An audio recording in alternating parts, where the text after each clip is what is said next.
You may have heard about McKinsey, which is considered one of the most renowned management consulting firms in the world. And you may have heard about their application process, that 99% of their candidates every year fail. Today, we're going to look into the matters. Why are people failing? What is the most difficult interview part that people stumble across? I'm Gabriel Goldbrain, and if you have the ambition to earn 1 million or more of annual gross salary in 8 to 10 years' time, apply for my success training. I will do my best to support you in landing an attractive job with one of the leading management consulting firms. I will guide you through the process. I will support you with training so that you can make your career in one of those firms. And even if you should one day change your mind, 100,000 or 200,000 US dollar salary is not bad either, is it?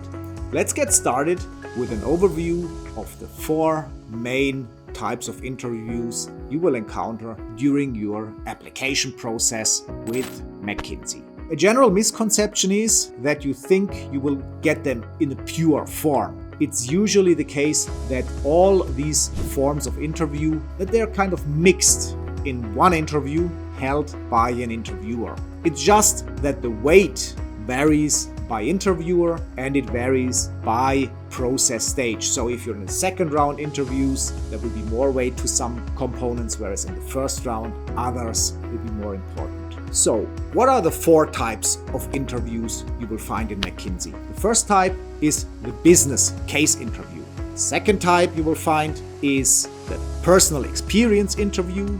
The third type you will find is the expertise interview.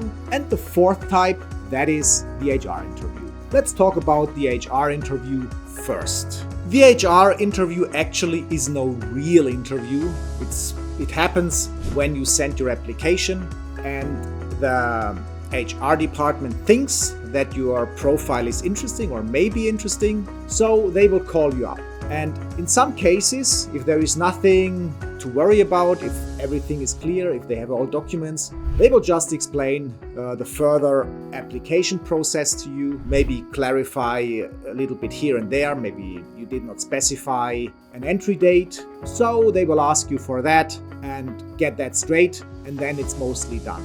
In other cases, it may happen that they think you would be a better fit for some of their special practices. So maybe you applied as a generalist and they will ask you if you would like maybe a special industry practice. So that could be one part which is important because you may consider going that route because they have less candidates for these roles and it could be an interesting option for you. It could also be that they say, okay, maybe you don't have what it takes to become a generalist management consultant. Maybe they want you in a more supportive role. Maybe they want you in the research department. And that's why they call you. So all of this can be reasons for this kind of HR interview. It can also be that some documents are missing. They request that and they just want to get it straight before you continue with the Embellos test. And then with the first and second round interviews. The Embellos test is like an online assessment. Maybe they explain some few words on that, where you want to take it, if you can take a flight. Basically everything which is around organizational matters, around interviewing, that usually has been taken care of in the HR interview. But don't consider it as a very hard screening interview. So it's more of an organizational interview to set the stage for what's coming. Then let's talk about the expertise interview.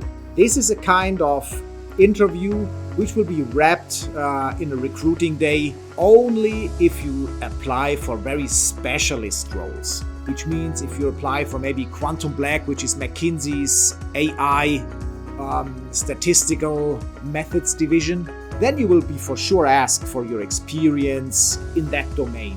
What kind of models did you work with? What tools do you know? What tools do you prefer over the others? What are the advantages of one set of tools over the other set of tools? They want to see that you master your domain, that you get the big picture, and that you can distinguish when which framework or which technology will best match. But this is not so much important if you talk about generalist consultant roles, there basically only 2 interview types are decisive, which are the next, which we will discuss. Let's talk now about the personal experience interview. If you apply for analyst roles, maybe also associate roles, these are usually of very subordinated importance. For sure, they will ask you questions about entrepreneurial things that you did. Did you found maybe a business during your studies? Did you work in a startup?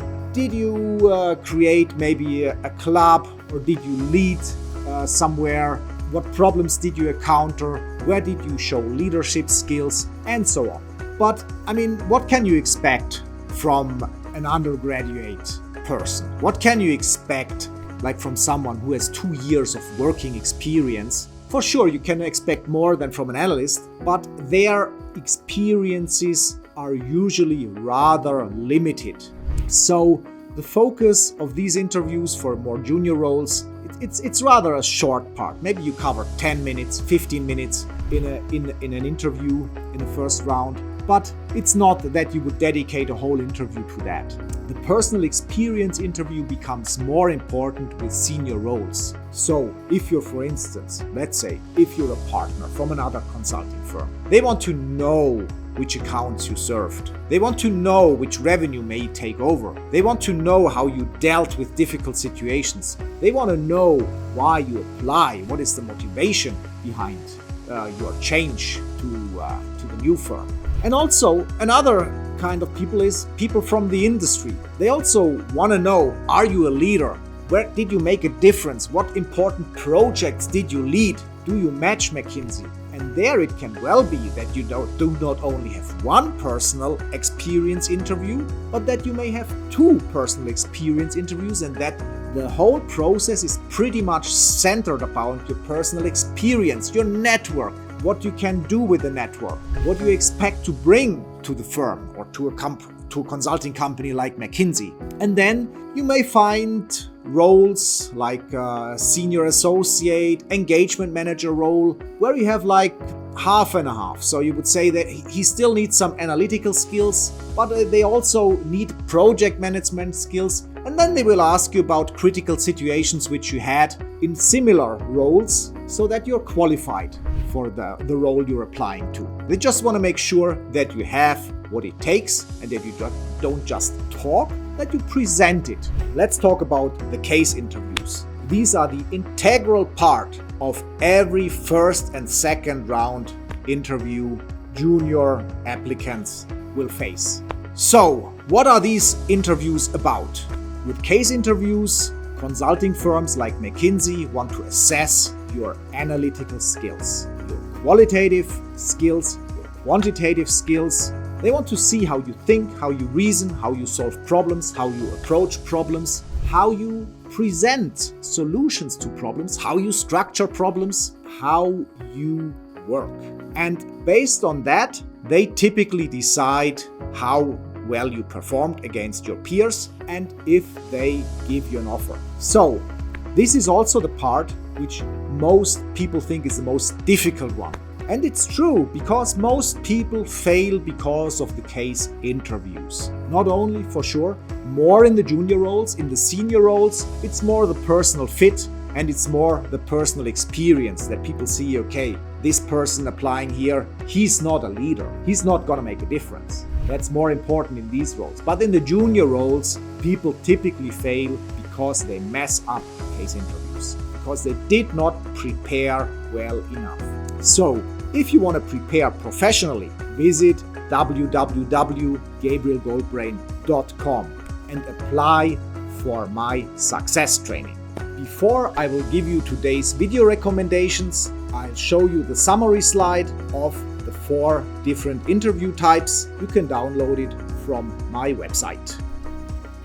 To improve your skills for the personal experience interview, watch my video on the SCR framework. If you want to train market-based cases, I have put together 10 types of market cases you may face during your first round and second round interviews. If you like what you saw, like my video and share it with your friends.